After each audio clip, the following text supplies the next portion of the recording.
एक राधा नाम बोला, राधा। अब सामर्थ्य नहीं है उनकी कि एक नाम का हिसाब कर सके, क्योंकि महान वैष्णवाचार्य हैं वो भी। द्वादश वैष्णवों में महाभागवत में श्री धर्मराज जी भी आते हैं।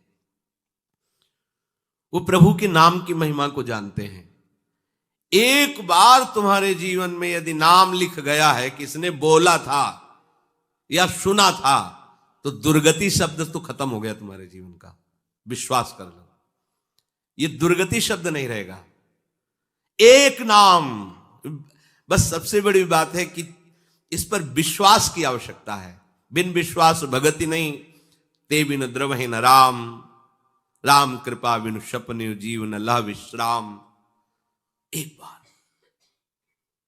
कई बार सत्संग में सुनाया है कि दो भाई थे। एक भाई धर्मात्मा और संत सेवन, साधु महात्माओं को देखते ही उनके चरणों में प्रणाम करना, आदर पूर्वक विनय पूर्वक घर लाना, उनका पाद प्रक्षालन, चरणोदक उतारना, उनकी पूजा करना, सुंदर भोग पकवान बना के उनको पवाना, आदर से विदा करना।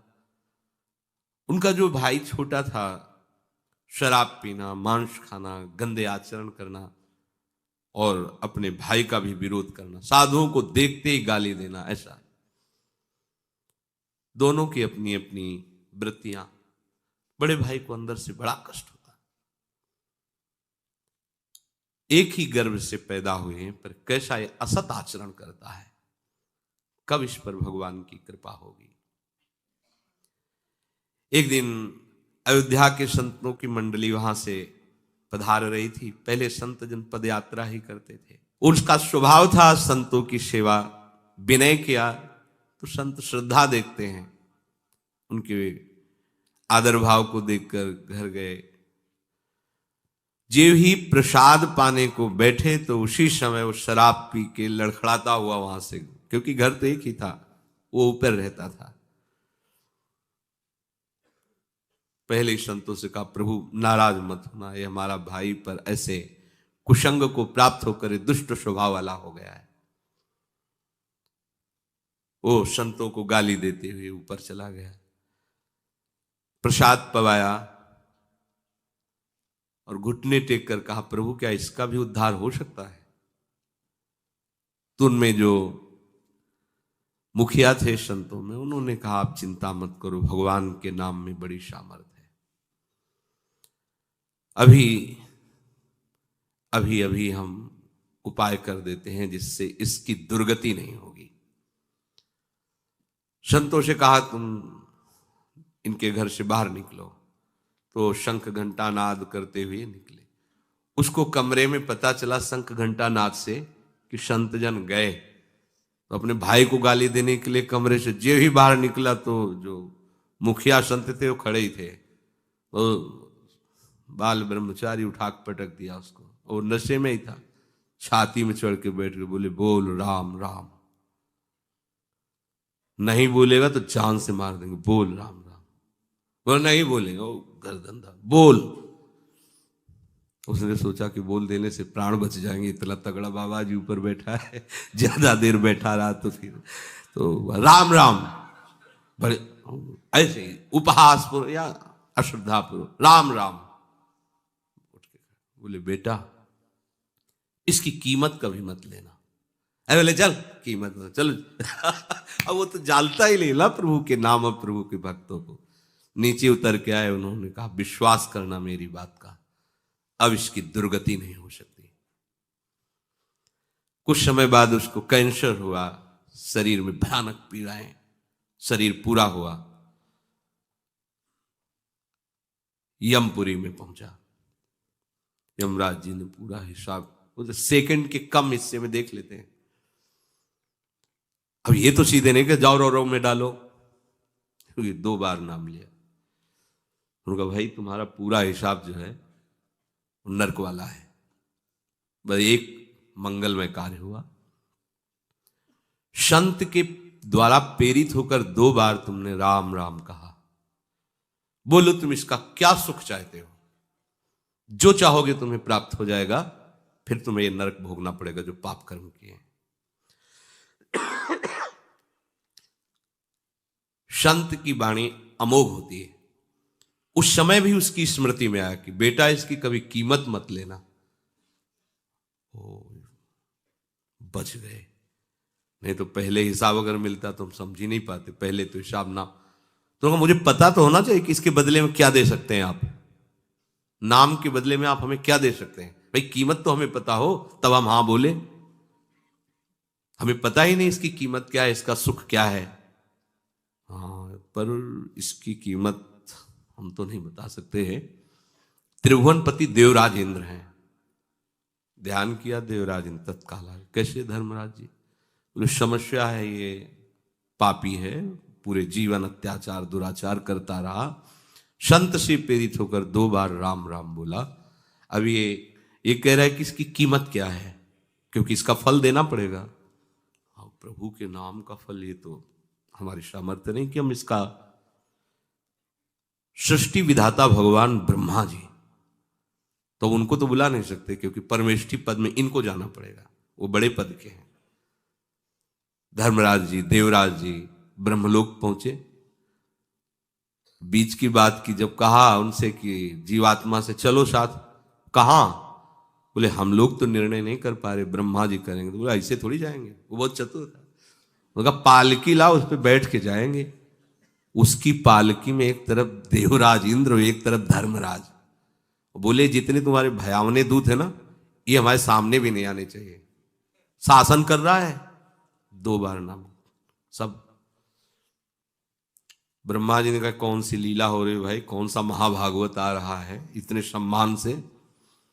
बोले प्रभु महाभागवत नहीं, महापापी है, 2 बार ये संत के कहने से राम राम बोला है। आप पितामह हैं, संपूर्ण सृष्टि के विधाता हैं, क्या फल इसको दिया जाए? क्योंकि सारे फलों का लेखा जोखा आपके हाथ में प्रभु, इसको 2 बार राम राम कहने का क्या फल? दाढ़ी खुजलाने लगे ब्रह्मा जी की। क्या भगवान का नाम है, होश में, ऐसे थोड़ी फाइनल में बोल सकते हो आप, होश में प्रमाणित। तो उन्होंने कहा देखो हम तो सृष्टि रचना और इसमें सब लगे रहते हैं, महादेव जी ध्यानस्थ रहते हैं नाम में, वो नाम की महिमा जानते हैं, उनके पास चलते हैं। ब्रह्मा जी, देवराज इंद्र, धर्मराज, वहां भगवान शिव परम वैष्णवाचार्य महान आइए कैसे आगमन हुआ कैलाश में? प्रभु समस्या है ऐसा ऐसा। बोले पहली बात तो एक ही शब्द में हम कहते हैं कि नाम की महिमा तो पूर्ण रूप से हम भी नहीं जानते, कुछ महत्व देखा है। जैसे रा कह के हलाहल विष और माँ कह के, या गले में कोई चीज रोकी थोड़ी जाती। गला एक ऐसी जगह है, जरा सा भी कुछ चला जाए खो खो खो खो से, जब तक वो निकल नहीं जाएगी तब तक वो, देखो ना किसी पूरा विष जो समुद्र मंथन से निकला, रा और मां आज भी गले में विराजमान है, और नीलकंठ से भगवान का नाम संबोधन किया जाता है उसी के कारण। बड़ी महिमा नाम की वर्णन की, पर बोले पूर्ण रूप से क्या नाम का फल है? असमर्थ है महादेव जी ने। अभी तो पूरे त्रिभुवन के बड़े बड़े अधिकारी महापुरुष जन हैं, भगवान की महिमा के सब ज्ञाता हैं, इनसे बड़ा कौन हो सकता है? अब हुआ कि आखिर निर्णय क्या किया जाए कि क्या है भगवान के नाम का फल? तो भगवान से पूछ लिया जाए, चलो साकेतपुरी। जैसे भगवान नारायण हरि लक्ष्मी जी के साथ वैकुंठ में विहार करते हैं अपने दिव्य पार्षदों के साथ, ऐसे ही भगवान रघुनाथ जी सिया जी के साथ अपने परिकर के साथ साकेत बिहारी हैं। देखो इस पापात्मा जीव को वहां किनके साथ जा रहा है? ब्रह्मा जी, महादेव, देवराज इंद्र, धर्मराज, अखिल लोक चूड़ामणि भगवान सिंहासन पर विराजमान हैं। वाम भाग में सियाजू विराजमान हैं, चरणों को सहलाते हुए महावीर, महाबली, परम ज्ञानी हनुमान जी महाराज, और पूरा सब। प्रभु मुस्कुराए, कैसे कैसे ये सब भगवत स्वरूपों का कैसे आगमन हुआ? बोले प्रभु बड़ी समस्या है, इसको आप ही समाधान कर सकते हो। ये जीवन भर आपकी आज्ञा का उल्लंघन करने वाला जीव है, शास्त्र विरुद्ध आचरण। पापात्मा, संत से प्रेरित होकर 2 बार आपका नाम लिया है, इसका क्या फल हो सकता है? क्योंकि हम सब असमर्थ हैं कि इसके फल का ठीक निर्णय कर सकें। भगवान ने कहा उठा के हमारे पास लाओ, तो गोद में बैठा ला, दुलार करते हुए कहा कि कोई कितना भी बड़ा तपस्वी या साधन संपन्न हो, ऐसी स्थिति को नहीं प्राप्त होता, वो अपनी गति को प्राप्त होता है। पर इसने संत के द्वारा 2 बार नाम, तो नाम का क्या फल है ये तो पूर्ण रूप से हम भी नहीं कह सकते, पर उसका महत्व क्या है ये तुम देख लो कि हमारा साधन भजन करके पदों पर पहुंचा जा सकता है, लेकिन हमारी गोद में केवल नाम का प्रभाव आप महापुरुषों के साथ यहां तक आया, अभी हमारे ही धाम में रहेगा। इसके बाद नाम की क्या कीमत है, क्या महिमा है, ये तो हम भी नहीं कह सकते। कहां कहां लगी नाम बड़ाई, और राम न सके नाम। ये पक्का है, आपने जो भगवान नाम लेना शुरू किया तो नाश शब्द तो आपके जीवन से गया। जो नाना प्रकार की दुर्गतियां हैं, विश्वास करो नहीं होगी, दुर्गति नहीं हो सकती। भगवान कह रहे हैं नैवेह नामुत्र विनाशस्तस्य विद्यते, नहीं, उसका विनाश नहीं हो सकता। फिर होगा क्या? दुर्गति तो नहीं होगी। भगवान कहते हैं कि उसने निश्चय किया है ना, मैं भगवत मार्ग में चलूंगा, बस इस निश्चय के कारण उसका कभी भी नाश नहीं हो सकता, दुर्गति नहीं हो सकती। मैं भगवत मार्ग में चलूंगा, अब चल नहीं पा रहा, लड़खड़ा रहा है, गिर भी पड़ता है, राहत न प्रभु चित चूक किए की, करत सुरत शैबार ही की। प्रभु बाहरी बात नहीं देखते हैं, हृदय की बात को। हम चलना चाहते हैं पर चल नहीं पाते, यह हमारी असमर्थता है, पर हम पाना चाहते हैं। इस बात को प्रभु केवल जानते हैं, दूसरा नहीं। दूसरे तो सद्गुणों के महत्व को जानते हैं, उसको नजर में जच जाए तो तुम महात्मा हो, नजर से फेल हो जाए तो चाहे जितने बड़े महात्मा हो तुम। प्रभु आंतरिक विषय को देखते। ये मेरे मार्ग में चलना चाहता है, पूर्वाभ्यासवश मेरी माया की प्रबलतावश ये आगे नहीं बढ़ पा रहा है, नाश नहीं होगा, पतन शब्द नहीं उसके जीवन में होगा, न में भक्ता प्रणश्यति। जैसे महाराज भगवान ऋषभदेव जी के पुत्र भरत जी प्रभु की प्राप्ति के लिए भारतवर्ष का राज्य का त्याग, रानी, महल, संपत्ति, सेवक, सब सुखों का त्याग किया। गंडकी नदी, जहां शालिग्राम भगवान जिस नदी में प्रकट होते हैं, उस नदी के किनारे एकांतवास करते हुए अपने चित्त को प्रभु के चरणारविंद में, उनके नाम में, उनकी सेवा में लगाने लगे।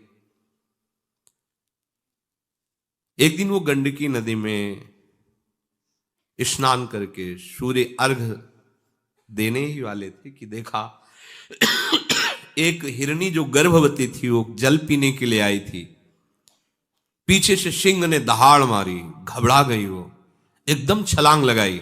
गर्भवती होने के कारण वो जो गर्भस्थ शिशु था योनि द्वार से जल के प्रवाह में गिर गया और वो आगे गिर करके मर गई।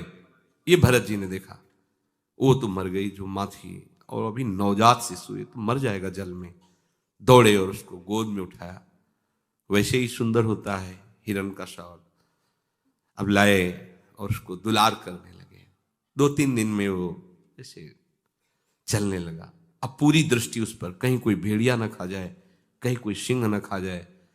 नहीं नहीं, ये मेरी शरण में है, इसका कोई नहीं है। अब उसको गोद में ले हुए कुमल कुमल घास लेके उसको पवाते हैं। ये कोई गलत कार्य नहीं किया इन्होंने, ऐसा ही करना चाहिए। कोई भी भक्त हृदय धर्मात्मा वो ऐसा कैसे देख सकता है कि वो जीव मर रहा है और हम उसे जाने दें? जहां तक हो सके हमें प्रयास करना है उसके दुख दूर को, उसको बचाने का, उसको सुख देने का, पर बराबर नहीं, उस पर आसक्त नहीं हो जाना। इसलिए सेवा करनी है, पर ममता नहीं, निर्ममो निरहंकारा, अहंकार नहीं कि मेरे द्वारा इसका भरण पोषण होता है। सेवा करनी पर उससे ममता नहीं रखनी, ये परमार्थ के साधन की कसौटी है। सेवा करनी पर ममता नहीं रखनी, गलत हो गया यहां। सेवा की और ममता कर ली। अब वो बड़ा हो गया था, वो अपने झुंड में चला जाए जैसा, उससे निरपेक्ष होना चाहिए था। उसका जीवन क्या है प्रभु जाने। 2-4-10 दिन उसको संभाल दिया और छोड़ दिया, पर ऐसा नहीं हुआ, आसक्त हो गए। अगर वो आंख मूंद के ध्यान भी करना चाहते तो हिरन ही ध्यान में आता हो, ऐसे खोल के देख लेते हैं कि कहीं उसको कोई जीव खा ना जाए। कभी कभी वो ध्यान में है, छोटे छोटे सींगों से ऐसे उनको बड़ा सुख मिलता। पुत्र परिवार का जिस लक्ष्य की प्राप्ति के लिए त्याग किया, उसी लक्ष्य में ये बाधा खड़ी हो गई और वो समझ नहीं पा रहे। कभी गले में उसको ऐसे बैठाल के जैसे अपने बच्चों के साथ दिला, ऐसे वन में, अब सारा का सारा समय उसी हिरन के साथ। बड़ा वियोग वर्णन है उसमें जब वो चला गया। अंतिम समय उसी हिरन में आसक्त होते हैं। छूट गया, देखो मार्ग छूट गया, एकदम भजन छूट गया। भागवत में लिखा है जिस भजन के लिए उन्होंने सब का त्याग किया, उसी भजन का त्याग कर दिया। एक क्षण भी भजन नहीं कर रहे, बस उसी हिरन के बच्चे के साथ। अंतिम समय में उसी हिरन का ध्यान करते हुए उनका प्राण छूटा। अब क्या होना चाहिए था? दुर्गति होनी चाहिए थी? नहीं, ऐसा नहीं हुआ। जब हिरन बने तो पूर्ण ज्ञान प्रकाश में है। ओह, मेरी दुर्गति अर्थात उस उत्तम मानव देह से जो भगवत प्राप्ति की साधना कर रहे थे, उसमें विक्षेप और मैं अब हिरन के शरीर में आ गया। अब नहीं, जिस दोष के कारण हमारा ये पतन हुआ, अब नहीं। अपनी मां को छोड़ दिया, बच्चा हिरन वही गंडकी नदी के पास है। हरी घास नहीं खाते, कहीं ममता ना हो जाए, बड़े सावधान। अपने शरीर को उसी गंडकी नदी में खड़े करके जो पूर्व में मंत्र जप रहे हैं, वही मंत्र जप रहे हिरन के शरीर में, वैसी साधना प्रारंभ। क्या पतन हुआ? भगवान के आश्रित परमार्थ में चलने वाला पथिक कभी भी पतित नहीं होता। जो बड़े बड़े परमहंसों की स्थिति होती है, हिरन की स्थिति है। गंडकी नदी में शरीर को खड़ा किए, मंत्राकार वृत्ति, हरी घास भी नहीं, सूखे तृण पत्ते खाते हैं जिससे राग ना हो जाए। शरीर छूटा, अगला जन्म ब्रह्म ऋषि के रूप में हुआ, कोई साधना नहीं करनी पड़ी। ब्रह्मबोध संपन्न महापुरुष, ज्ञान की ऊंची भूमिका में स्थित जड़ भरत के रूप में। भजन का क्रम नहीं नष्ट हुआ, साधना नहीं रुकी। ये मार्ग ऐसा नहीं 100 बार बोला है तो अब 101 बार शुरू होगा, 99 नहीं होगा। जितनी स्थिति में आप पहुंचेंगे उस स्थिति से कभी पतन नहीं हो सकता। सुरक्षित बैंक है ये भागवती, और ये आपके पास है। बताया दो नाम बोले थे, हिल गया पूरा सिस्टम ब्रह्मा का, निर्णय नहीं कर पाए। और आप अब इसमें सावधानी ये रखनी है कि हमारी बुद्धि कहीं नकारात्मक सोच में ना जाए। 2 नाम से काम चल जाएगा तो शाम के बोल देंगे राधा राधा, दिन भर दुराचार करेंगे। ऐसा नहीं। जिस नाम की इतनी महिमा है, हम उस नाम को कभी छोड़ेंगे ही नहीं। हम ऐसे मार्गों का क्यों चयन करेंगे जिसमें हमें आनंद की अनुभूति ना हो? हम लोग क्या है कि अपने मन बुद्धि को नकारात्मक सोच में ले जाते हैं, प्रतिकूल ले जाते हैं कि जब इतनी महिमा, एक बार ये पाठ कर लेंगे, एक बार ये नाम ले लेंगे और खूब खुला जो मनावे सो पापाचरण करो, क्योंकि भगवान कहते हैं अहम तो आम सर्व पापेभ्यो मोक्षयिष्यामि मा शुचा, मैं तुम्हें पवित्र कर दूंगा। फिर ऐसे करने में बात तो बनेगी ही, प्रभु तो